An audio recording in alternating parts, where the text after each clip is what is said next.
शारीरिक व मानसिक स्वास्थ्य के लिए चुप रहना अति आवश्यक है, परंतु आजकल शोरगुल के माहौल में चुप व शांत रहना थोड़ा मुश्किल हो जाता है। लेकिन फिर भी दिन में कुछ समय के लिए चुप रहना जरूरी है, क्योंकि चुप रहने का सीधा असर आपके दिमाग और शरीर पर पड़ता है, जो आपको दिन भर कार्य करने की ऊर्जा प्रदान करते हैं। चुप रहना एक ऐसा उपाय है जो न केवल आंतरिक जगत बल्कि बाहरी दुनिया में भी सहायक सिद्ध होता है, क्योंकि चुप रहने से हम न केवल खुद को बल्कि दूसरों को भी प्रभावित करते हैं। ऊर्जा की बचत। शारीरिक या मानसिक सभी कार्यों को करने के लिए ऊर्जा की आवश्यकता होती है, क्योंकि बिना ऊर्जा के हम कोई भी कार्य नहीं कर सकते हैं। बोलने से हमारे शरीर की ऊर्जा व्यय होती है। यदि आप जरूरत से ज्यादा बोलेंगे तो आपके शरीर की ऊर्जा खत्म हो जाएगी, जिससे आप अपने जरूरी कार्यों को नहीं कर पाएंगे। चुप रहने से आपकी ऊर्जा की बचत होगी, जिससे आप अपने जरूरी कार्यों को भी आसानी से कर सकते हैं।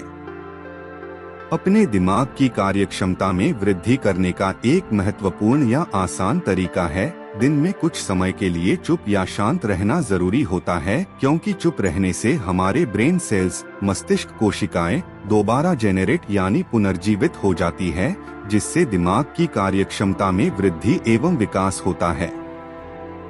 इन सभी के अलावा शांत या चुप रहने से दिमाग में क्रिएटिविटी उत्पन्न होती है और नई कोशिकाओं का निर्माण होता है। शोरगुल की आवाज तरंगे आपके कानों के माध्यम से दिमाग के साथ साथ शरीर में भी बुरा प्रभाव डालती है, जिससे तनाव उत्पन्न करने वाले हार्मोन्स पैदा होने लगते हैं।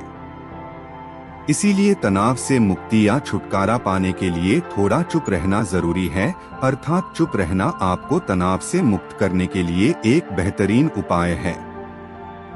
हृदय के लिए लाभदायक।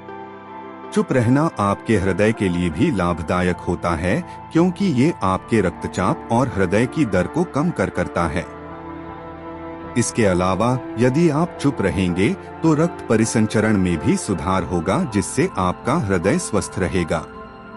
चुप रहने से यादाश्त को भी मजबूत किया जा सकता है। वर्ष 2011 में proceedings of the national academy of science के एक शोध के अनुसार जो व्यक्ति दिन में एक बार चुप या शांत रहकर वॉक करते हैं, उनके मस्तिष्क के हिप्पोकैम्पस मानव व अन्य स्तनधारियों के मस्तिष्क का प्रमुख घटक का विकास होता है, जो उनकी यादाश्त को मजबूत बनाने में सहायक होता है।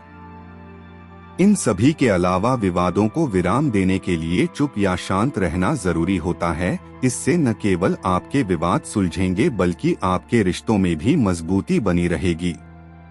खाना खाते समय भी चुप रहना चाहिए। खाते समय चुप रहने से न केवल खाने में आनंद आता है, बल्कि यह आपके स्वास्थ्य के लिए भी लाभदायक होता है।